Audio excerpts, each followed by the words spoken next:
So, welcome to what is this TED Talk number 4, right? Yeah, number 4 in the series. Uh, Air intercept control and radio discipline. This is mostly going to be centered on how you as a fighter talk to the AIC, not you being the AIC. We're not quite there yet. We'll get something set up for that soon enough. But at least for tonight, hopefully it's not too heavy. We'll start off actually with radio discipline. How to talk on the fucking radios and not be an idiot, or not sound like an idiot, or be a little more courteous. We'll go down into AIC kind of stuff after that. Control formats, control types, basically how they're structuring the informative calls out on the radios. What information AIC gives you. And then we're just going to go down a real big slog of all these random terms that you might hear from AIC, and I'll try to define them as best I can. So we're in for a ride. Radio discipline. Hopefully, you should consider yourself as having 2 radios, even though in the Hornets we can have up to 4. But you've got your primary frequencies and your auxiliary frequencies. So COM 1 typically is your pri, and then COM 2 is typically your auxiliary. Your primary frequencies are your inter-flight, meaning talking from your flight to an outside agency or another flight. Flight leads have the responsibility of checking in and out of these. These are, like the name implies, the primary frequencies and take priority over anything else, or should. Auxiliary frequencies are your intra-flight frequencies, so anything within your flight. Consider mids an auxiliary frequency. It's mostly how we end up using it anyway. Avoid talking over pri, because the information on pri is usually more relevant than the information on auxiliary. If you're making descriptive calls over auxiliary, always ask yourself, are you building SA or are you draining from it? Meaning, if I'm just rambling on about how I've locked up a guy and or some kind of troubleshooting information, sometimes that takes less precedence than, hey, I just shot at this guy and I need to go out. Things like that, things of that nature. So radio etiquette. How do you talk on the radio? Typically you follow this format. You say who you're calling to, who you are, and then whatever information you need to transmit over that frequency. If you're talking over a primary network, meaning that there's other flights on that network, use your full call sign, because they don't know who the hell you are unless you say who you are. Names, call signs, or your -1, -2, it's more acceptable on the auxiliary frequencies because it's just within your flight and you should kind of know who the hell's who, unless you're like me and I can't keep track of my wingman and who's who. So yeah. So for example, if I'm transmitting over a primary frequency, I would say Magic 11, who is the agency I'm transmitting to, Inferno 61, that's who I am, and then I'm requesting this, right? Request picture, that's the information I'm trying to transmit here. Over auxiliary, you can sometimes get away with omitting who you are, because you guys all know who you are within the flight, so you can just give the command of hey, to deploy, or whatever it may be. It's you can play a little more loosely in the auxiliary frequencies, especially within your own flight. So some rules to live by over the radios. Rule number 1 is to actively listen. And I mean actively listen. Respond to indicate that you've received information or that you're complying with a command. So going back to this, if I say, if your lead tells you to deploy, it's typically good wingmanship to say to deploying, or respond in some sort of sense. Just say to. And pay attention to context. This is especially relevant when we're talking about recoveries. If you just stop for a second and listen to what's happening on the frequency, and you hear what transmissions are going on, you can kind of get a picture of when's a good time to get your transmission in, or if you should just kind of hold back. because sometimes there's bigger things happening than just what's going on in your cockpit. Avoid long transmissions. I am very guilty of this, so I have to live by my own rule here. Other freaks, not other freaks, other flights are using the same freak, especially pertinent to pry frequencies. Brevity is king. Brevity meaning not just using proper brevity or brevity at all, but being brief in what you're trying to say. Clear, concise, and to the point. You know, I don't need a 30-page story about how the bandit is climbing in a spiraling turn. I just need to know where the fuck he is. Don't block frequencies. Like I said, don't talk over pry. Don't step over other people. If somebody's receiving instructions, if you hear a directive command go out on a frequency, stop. Okay? Stop. Let that directive command be executed before you start transmitting anything else. And along those lines, defensive always supersedes offensive. A person in a defensive situation is going to be way lower SA than somebody who's in an offensive position, typically speaking. So if you keep that frequency clear for anybody that's transmitting defensive comms, it allows them to build a better picture and allows you, as the person who's just listening in, to build a better picture of how you can aid in that situation. Any questions on radio etiquette so far? Fantastic. We're going to be moving on to the meat and potatoes. Okay. So air intercept control. They're going to give you a lot of information. Most of it can be condensed into this. When they give out some information about a group, this is how it's going to be. This is all the information that you're going to get. You're going to get the location of it, and they're going to give it to you in bullseye or bra format, depending on what control format they're in or type. They're going to give you their altitude in thousands of feet. Again, always in thousands. If we're talking about a hostile or potentially hostile group, you say it in thousands and not in angels. Angels is strictly for referring to friendlies. They're going to give you a direction of movement. And depending on what kind of control type, control format they're in, it's going to be either their relative aspect, meaning one of these descriptions here, or they're going to give you a cardinal direction or a track, meaning what direction they're traveling, north to south, east, west, that sort of thing. If the AIC has declaration information, meaning, you know, if they're friendly, hostile, ambiguous of any type, they will add that in. And again, these kinds of bits of information will be tacked on if available, and if it's not going to create an extra long transmission. So they can, if they can identify it, they may give you the type of aircraft. They may give you, this is more or less related to the altitude. So if they're above 40,000 feet, you can just say they're high. Fast, very fast, depending on how fast that guy's moving. So control formats. This is what gets people confused. There's two big control formats that are used. There's BRA, which is relative to a fighter, or relative to, it's relative to a fighter, depending on who AIC is talking to. And it's going to give the bearing, range, altitude, and aspect relative to whatever fighters we're referring to.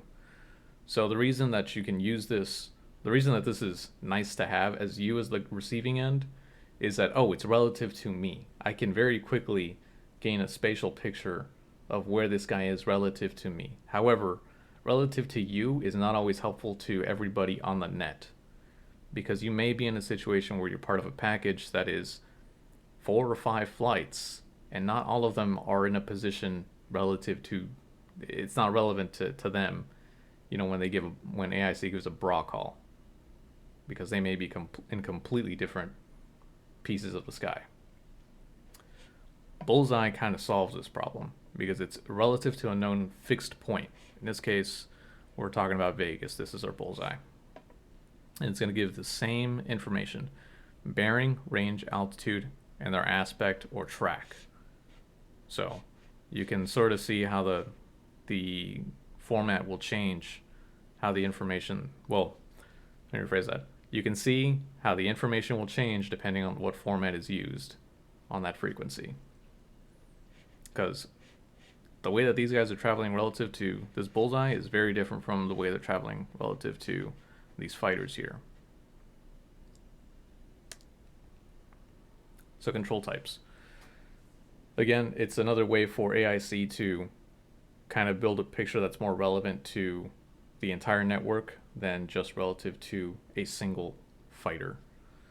Broadcast is what it's always going to start off with, and it's again directed towards an entire network. It will always be in bullseye format, and you will always get cardinal directions or tracks when you're receiving it in broadcast control.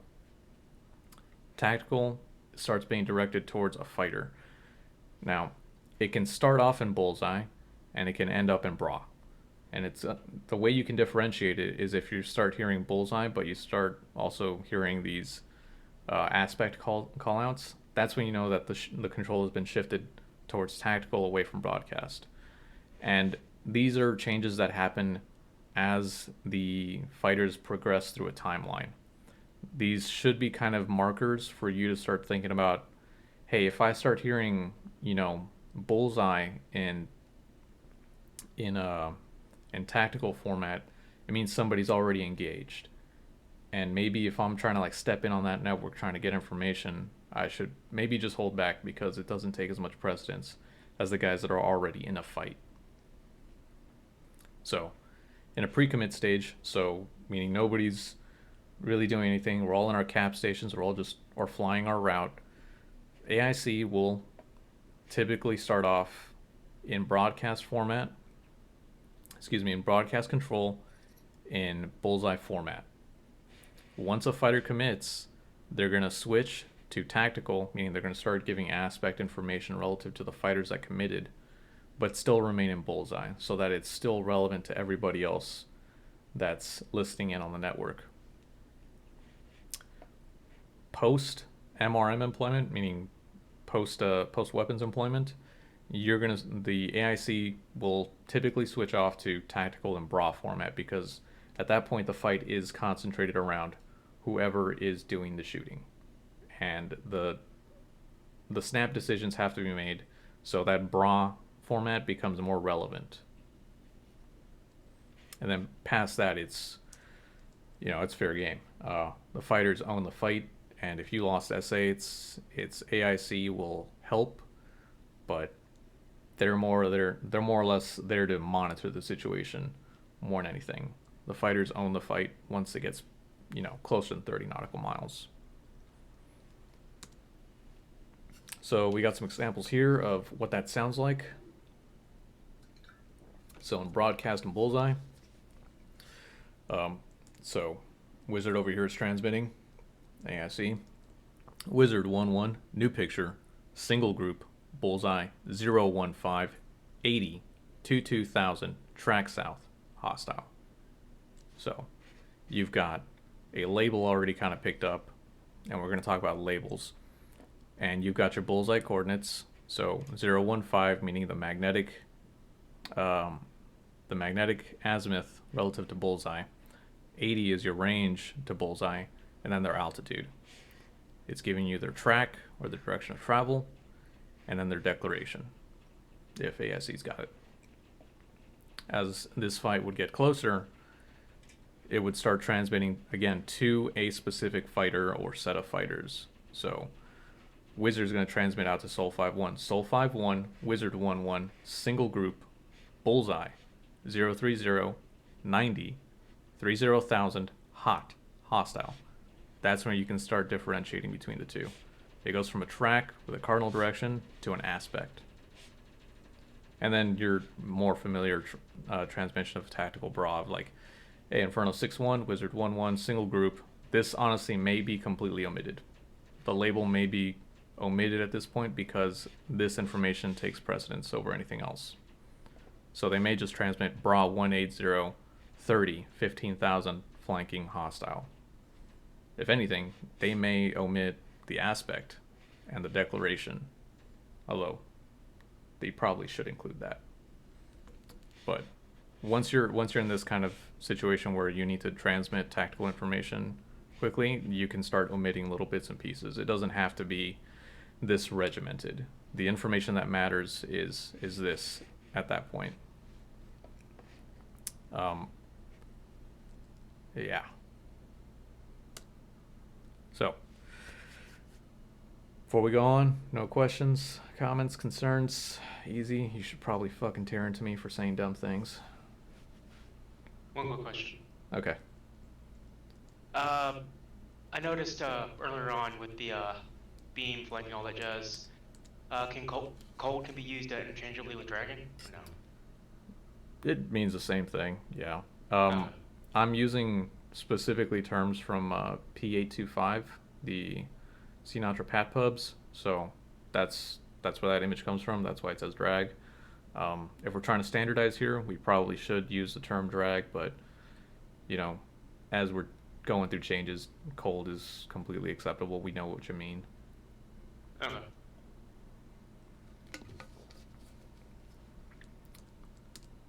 If there's no other questions, we will go on to the long slog. So, groups. What is a group, right? A group will be assumed to be 2 or more contacts within 5 nautical miles and 5,000 feet of each other. So any contacts with greater separation, consider them their own groups. So in our example here, little boxed out A is a group. B and C should be considered separate groups because of their separation. Now, they're at 60 nautical miles with 30 degrees of separation. If I'm doing my math right, that means that they are separated by about 30 miles. Am I right or am I wrong? I forget the rule of 60. It's somewhere there. But you can see how that kind of separation will make them considered independent groups. So, in addition to defining a group itself, you need to define its strength. So it refers to the number of aircraft in the group. AIC may be unable to identify the strength because of the limitations of their own radars. They don't have the resolution that the fighters' radars do. So it mostly falls on the fighters to determine the group strength once you have radar contact with them. So singleton, pretty easy, it's 1 contact. Heavy is 3 or more contacts within a group. And then the term you never want to hear, guerrilla group, it's completely ambiguous. Typically means more than 4, can be 8 plus, 10 plus. You know, it's just an ambiguous number of contacts that are that close to each other. Typically not a good day. So, picture. The picture is what all this kind of is about, right? AIC is going to give you a picture of all the known groups in an area. The picture will always start off, I should have said this, always start off in bullseye and broadcast format, as we discussed before. So in the example that we have here, Wizard is going to give us this following picture. Wizard 4.1, picture 3 groups. There's no labels attached here yet. First group, so group A, is 350, 60, 18,000 track north. Second group, bullseye. Second group 045, 65, 30,000 track west. And then third group 045, 40, 20,000 track southwest. So they're just going to give you a list of all the groups that AIC can see. And it's up to you as the fighters to determine what is relevant to you. AIC doesn't own any responsibility outside of monitoring these groups yet. So, labeling is what comes after. So this is going to, AIC will begin to label flights or label groups after a fighter calls commit. And we'll go into what it means to commit in a second. So the comms will they may transition from broadcast to tactical at this point. As we saw before, we'll try to retain broadcast as long as we can, but once we're committed, it switches off to tactical. If multiple groups are within a picture, AIC may anchor the picture relative to a group They may do this in terms of azimuth, range, or stack, which has to do with elevation. So in this case, if say A and B were both traveling west, right? AIC may anchor the picture relative to this first group A, and say, hey, two groups range, lead group, whatever their location is, and then that's all they may give you just to shorten the picture, because you can kind of guess that, hey, I know where this guy is, and then 10 miles behind him is the other guy. This may be a way to shorten down picture callouts as AIC. The same thing can happen in azimuth. The azimuth again is a distance, not a angular separation. So be mindful of that, because AIC may say, azimuth 10. It doesn't mean 10 degrees on your own radar scope. It means an azimuth of 10 nautical miles between the groups. Stack is elevation. So if we have multiple groups like stacked on top of each other in elevation, AIC may just call out the top or the bottom of the stack, give you the bullseye coordinates for that, and then say, hey, next group 10,000 feet below, XYZ.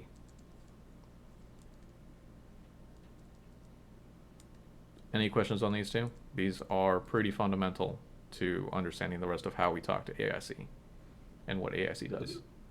I do want to provide some additional context to the group labels.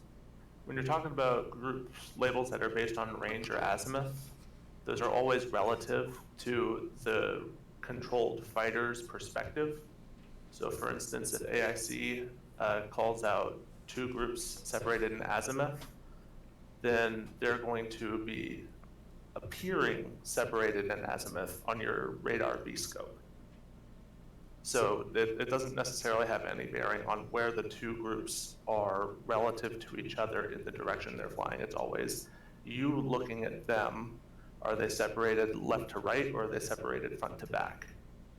That's sort of the difference between separation in azimuth versus separation in range. That's a good point. I completely overlooked that. As for... yes? Question. What's VIC stand for in that bottom right one? Vic? That's Vic.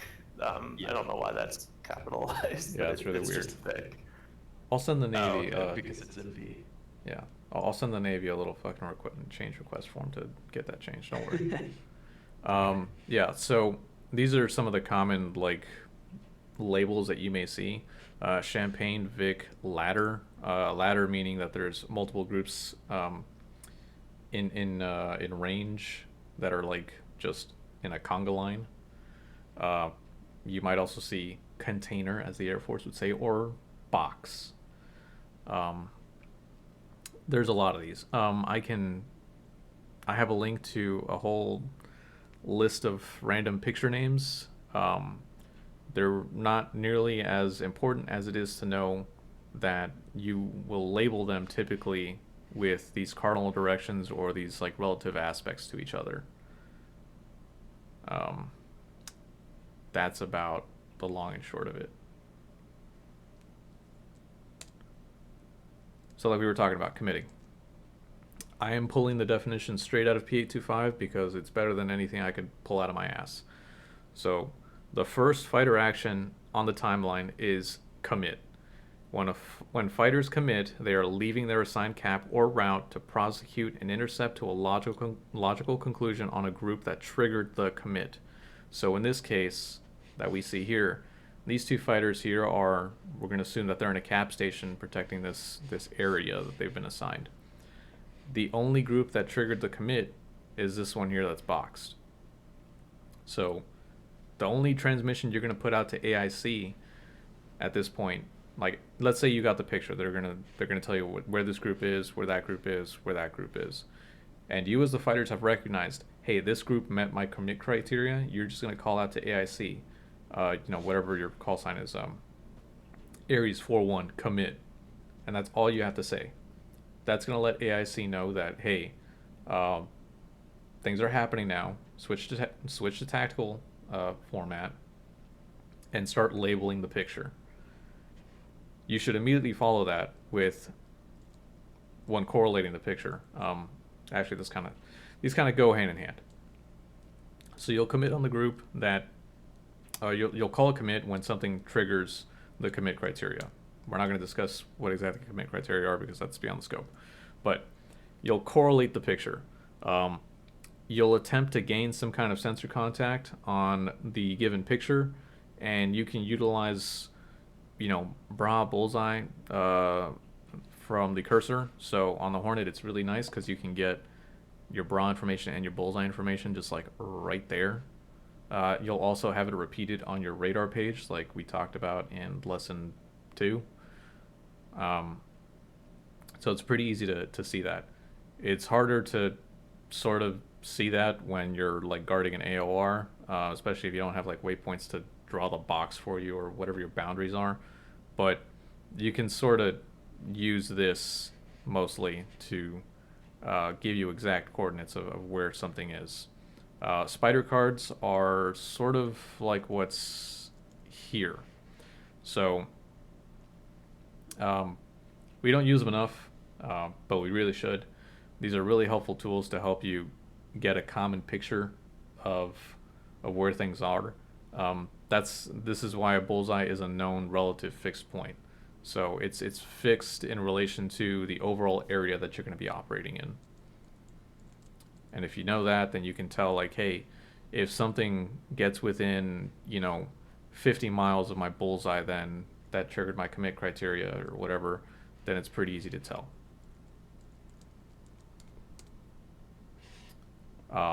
If you're unable to clarify a picture, you can ask for a declaration, or you can just ask, when trucker comes and be like, hey, I don't see this group, or I see something, but I'm not sure which group it is. Ask AIC for clarification. Declaration is a very formal way to ask for that. And the way you do that, and all you're really doing is you're asking AIC to provide identifying or ROE information for a given group.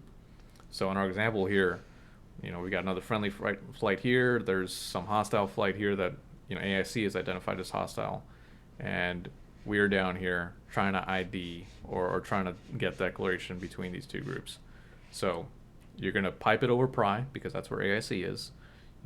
Wizard 1-1, Soul 5-1, and you're gonna do it in Bra because it's relative to you. It can be done in bullseye format. Doesn't necessarily have to be either one. Typically, you want to stick to the format that's currently being used by AIC. So, in this case, it looks like these guys are already like engaged. They already went through a timeline, so probably already in tactical and Bra. So you'll just repeat back in Bra. 030, 25, 19,000 flanking, and you're going to ask declare, and then hopefully they'll give you whatever declaration it is for that group. Soul 5-1. Hostile in this case. Again, useful information to solve for ROE. Typically don't want to shoot unless you've got all that ROE solved. And these are all the different types of declarations that you can get. We don't use them enough. Hostile means your group that you've asked declaration for meets all the ROE criteria and you are clear to engage. You are weapons free. Bandit means that it's positively ID'd as enemy, so it may appear as that red diamond on your SA page, but does not meet ROE. And this can be due to various reasons, like, hey, they actually haven't fired on anybody yet, or they're not in an area that you need to actually defend, commit criteria things. So it means that you're still weapons tight. Bogey means that the group ID is ambiguous, meaning that AIC doesn't really know what it is, and it may require PID via visual or electronic means. You are weapons tight on a bogey. White air is, we don't encounter it enough. That's commercial, airliner, civilian traffic, other non-combatants. Please don't shoot these guys. We don't want to fucking have war crimes be happening. I know it's a video game, but just don't shoot commercial airliners. It's not a good day. Unable means that AIC is unable to identify or classify and their group ID is ambiguous. There was one I wanted to add to this, but we don't really use it enough. Outlaw means that you know that this bogey probably, well, it'd be bandit at this point, came from a known hostile point of origin. So let's say something took off from an airfield that we know is hosting enemy fighters, and AIC just sees one take off, or a fighter sees something take off from that airfield, and they can correlate that information. You can call it an outlaw, and as soon as they meet ROE criteria, that's, there's your hostile, because they've already met, one or more criteria to be engaged. We're pretty... Note here, sorry. That kind of stuff would be used for like no-fly zone stuff, where like it's going to be a bandit if they cross the line. Yeah, we don't do enough of that stuff, honestly. But hey, it's good information to have.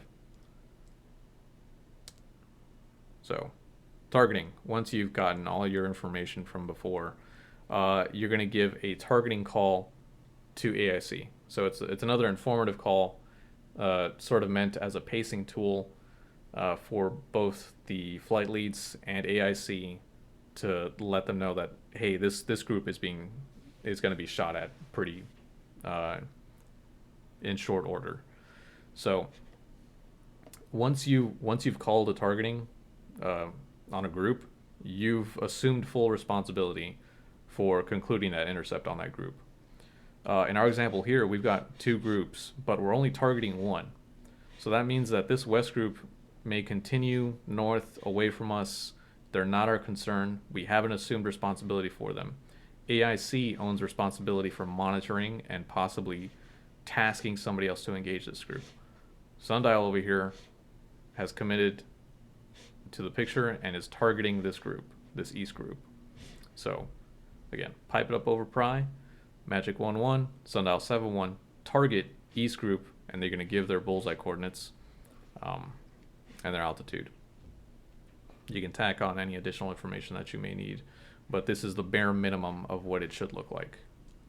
I disagree. Go on. It is not necessary, and P825 talks about this, it is not necessary to provide a vector as part of the targeting call, as long as the picture is labeled. You know what? You're right. I guess I do this out of habit just to correlate with AIC. But yeah, I guess you're right. All right, I'll stop feeding wrong information. Thank you, Wiki. You also don't have to call AIC directly. Just the bare minimum words that could be said here would be Sundial 7-1 target east group. All right, fair enough. The point here is that you, the fighter, are talking to AIC, telling them that you are going to shoot this guy, not this guy. Meaning that AIC still owns responsibility for getting somebody to shoot these guys if they need them to be shot at. We all agree on that? Cool. I have a really quick question. Go. So, is the difference between commit and target? So commit's like, I'm going there. Target is, I'm shooting. Not really. So let's go back to commit. This is the discussion Okay. that I was hoping to have.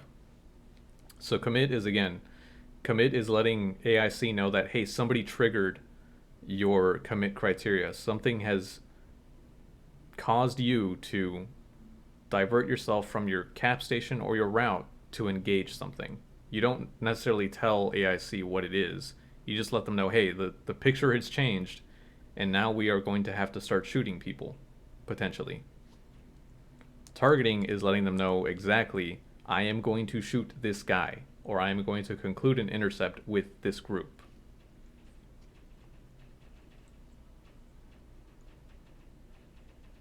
That answer the question?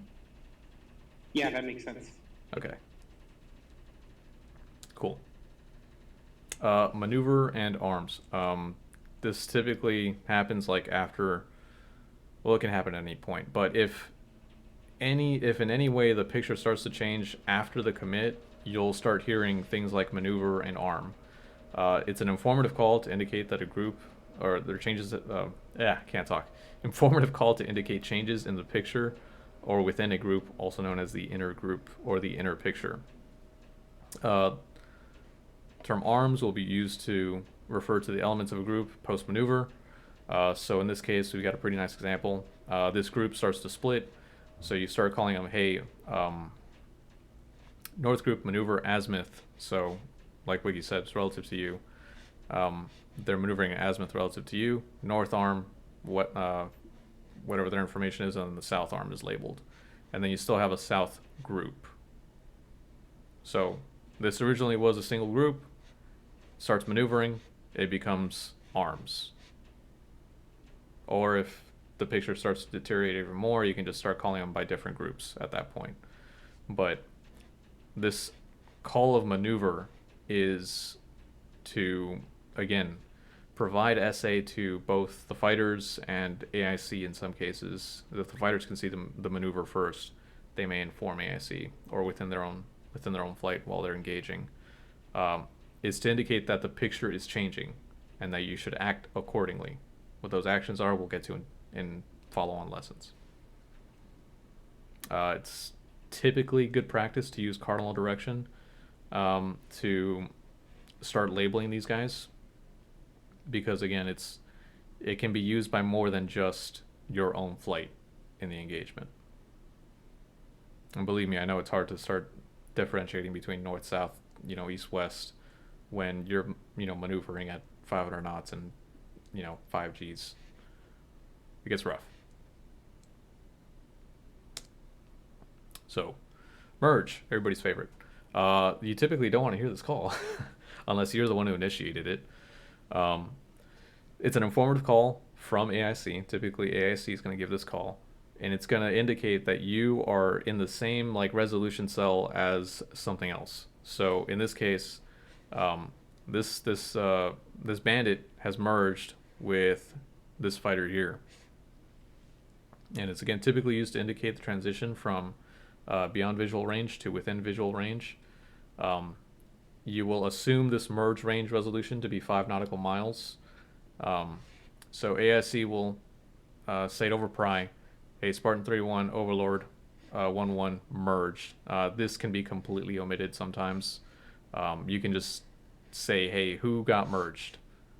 And once you're merged, you start, heads out of the cockpit. That's a whole thing. But again, merge will be assumed 5 nautical miles. And it means get your face outside of the MFD, start looking outside. Bogey Dope, we're all kind of familiar with it.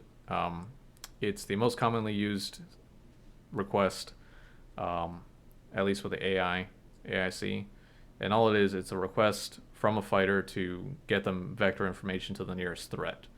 It's typically used post-merge, or if you're in a very, very low SA state. In this case, we're going to get vector information to this guy here, not this guy, even if, well, I didn't place them quite the same distance, but if these guys were the same distance, AIC should prioritize vector information to this guy here, because he's the highest threat and the nearest threat.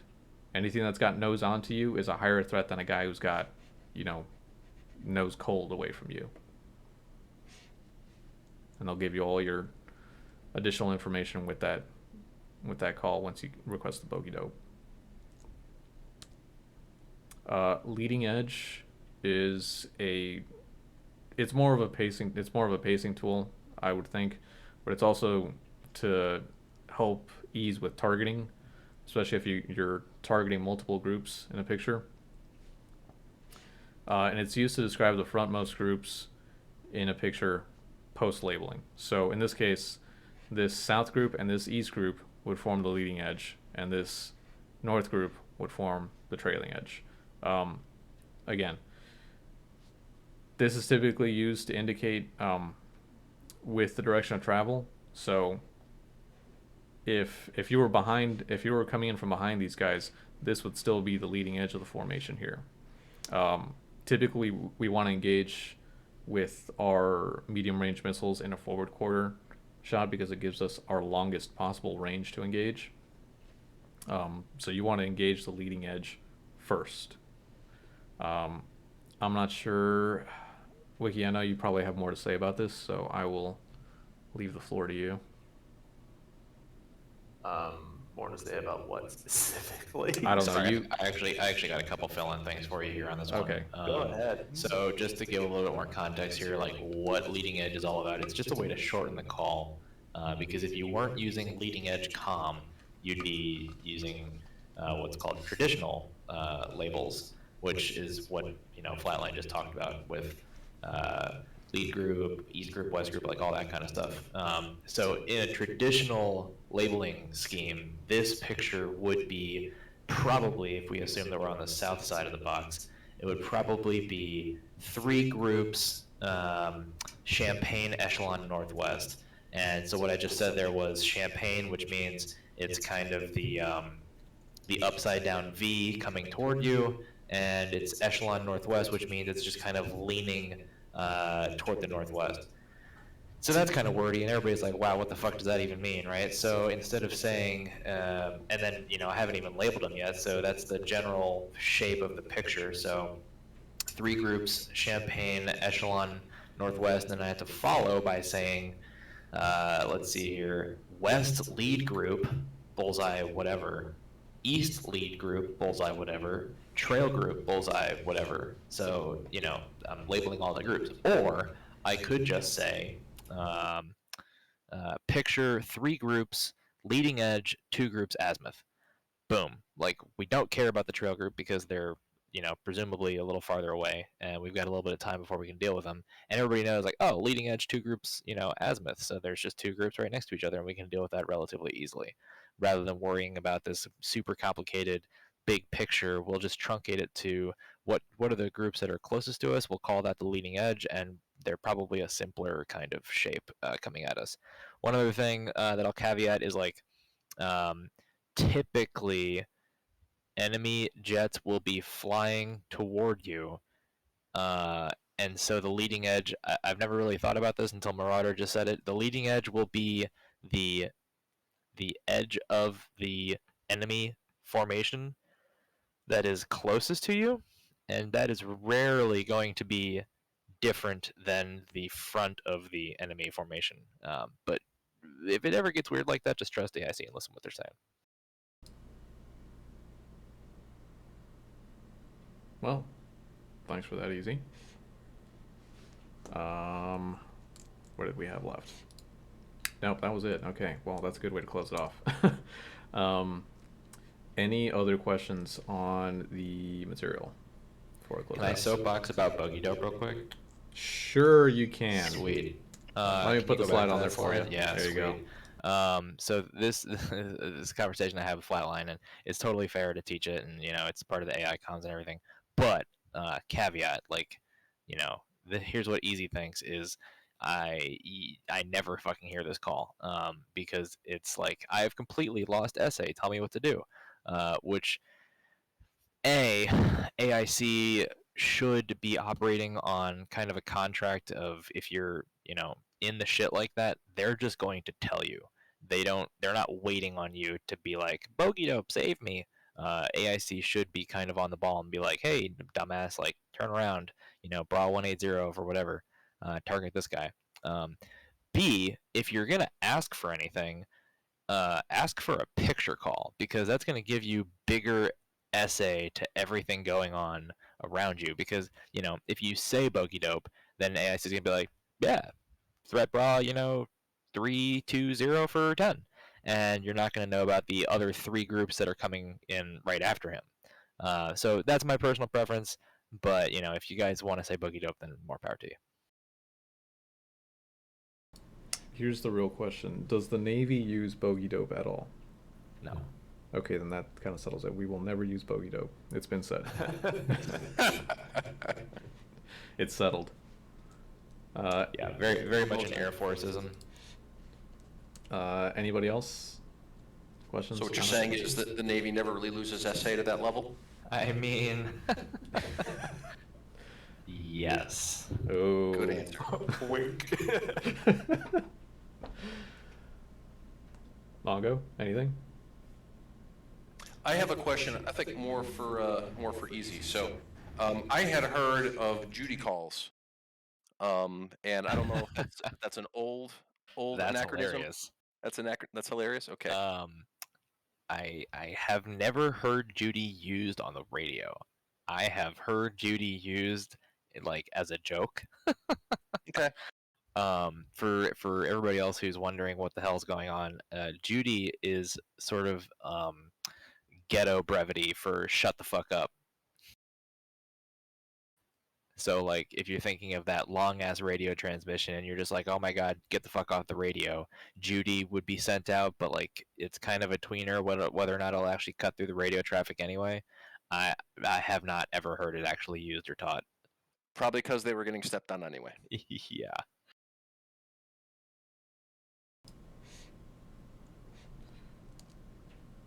Well, I think that about concludes this lesson. This was a lot less of a slog than I thought it was going to be. Yeah. Oh. Got a quick question.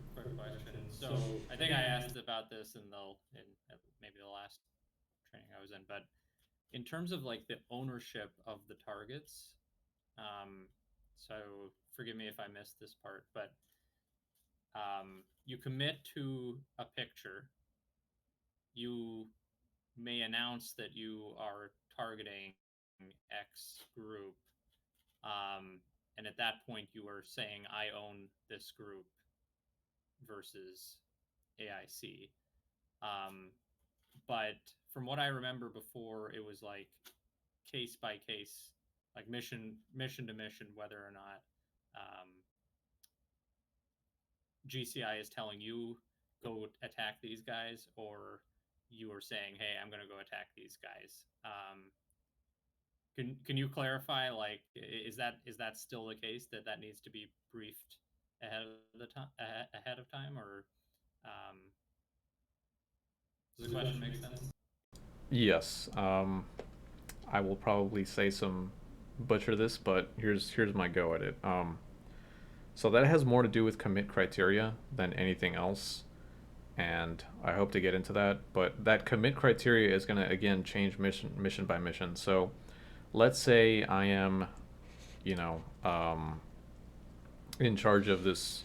I'm on a cap station. I'm on like defensive counter air sort of thing, and this red box is my area of responsibility.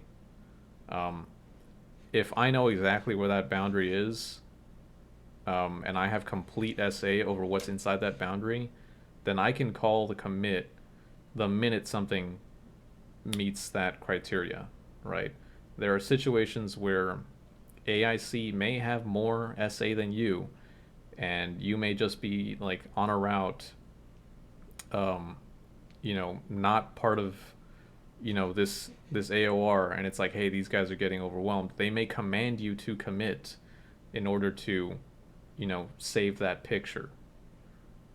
That can happen.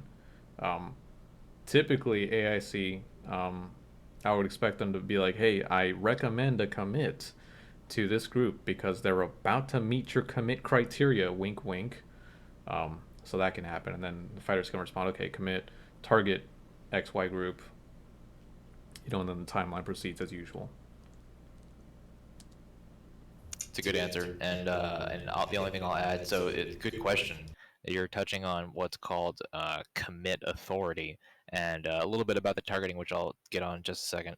But the 95% solution is exactly like Flatline just said, of like the fighters are going to own the commit. They'll be the commit authority. AIC will generally always be able to recommend a commit. And so if you never hear it briefed, you should assume that's how it is. If it's the other way, like, maybe we're doing a DCA and we're saying that, Alpha Whiskey is the commit authority or something. That would probably be relayed through AIC. But, like I said, 95% of the time, fighters are going to own the commit. AIC will be able to recommend. And then when it comes down to targeting, fighters are going to own the targeting 99% of the time. And, like, the way AIC would recommend, or the way AIC should recommend which group to target is the first group they label. So in this picture right here, for example, it's going to sound something like Showtime picture, 3 groups, blah, blah, blah, blah, blah. Recommend commit. Showtime commit. and then AIC should say, picture 3 groups. Let's see, let's just do this the easy way. Picture 3 groups, leading edge, single group. And so because the first group I labeled was the single group, it's literally the first group I talked about. That's kind of AIC telling Showtime to probably target that group. If you can flip through a couple slides so we get an azimuth picture. Go back to that one with the green radar outline. Yeah. Perfect. Okay, so here we go. So, maybe not necessarily. Let's assume you don't know the tracking direction or the aspect of these 2 groups. So these are all just 4 bricks on your radar. So all we know right now is that we have a 2-group azimuth presentation. We don't know which direction they're going. So I don't know. Which one do I want to target? Well, AIC, my good buddies over there, have the knowledge. And I'm going to say picture. They're going to say, here's the picture. Recommend commit. I'm going to commit. They're going to go ahead and label the groups. And what they're probably going to do is they're going to say 2 groups azimuth, 20 miles. East group, bullseye whatever. West group, bullseye whatever. So which group did I say there first? Bueller. East. Yeah, exactly. So if AIC is on their game and if you're paying attention, it's a really easy way to say to yourself, okay, I should probably target East group here. But again, at the end of the day, that's the fighter's decision, and they might have other things that they're thinking about within the section. And then taking it one more step, long answer to a short question, Saint, is the sorting contract that should always be briefed intra-flight, and that is always an intra-flight thing. AIC has no part in that. Okay, that's really helpful. Thanks. I guess forgive me if this is like way outside the scope here, but when you say you say commit authority is 95% of the time going to be with the fighter. Yeah. Is that like 95% for like cap flights or DCA flights? Because I'm just imagining if you are on I don't know, on a patrol around the Bering Strait right now, I would be surprised if they let the fighters decide that. I mean, well, I'm so that's why we have well-defined commit criteria. So in the brief, you should be like, yeah, our commit criteria is they cross the line in the sand. It could be as simple as if there are airborne contacts that go feet wet from Bandar Abbas, that's commit criteria. Whatever it is, as long as it's well-defined, that allows the fighters to have enough autonomy to commit themselves. That's kind of a big deal for us because all these other countries are, a little bit less trusting in their fighters, and we sort of try to push the autonomy all the way down. Okay, so what you're saying is in terms of like avoiding some kind of itchy trigger situation, the way that's done is not centralizing the commit authority, but instead tightening up the commit criteria. Is that correct? That's a good way to think about it. Okay, but even in those situations, it is actually decentralized. Yeah, and I mean, there's so many other fire breaks before anything is going to happen. So like at the commit, you should definitely still be master arm off. Once you say target, if you have a hostile declaration, then you should be able to come off master arm. And there's other things as well. They're usually in the way, but it's too much for DCS to really worry about. Okay, thanks. Yep. That was good. It's good stuff. Okay. If there's nothing further, here are the links to my sources, because I've been neglecting these for a while. If you guys want to look through them. But that's about it for today's class. Thanks for joining. I'll post this up on YouTube at some point. So yeah. Thanks, Mark. Thanks a lot, Flatline. Hey, thank you.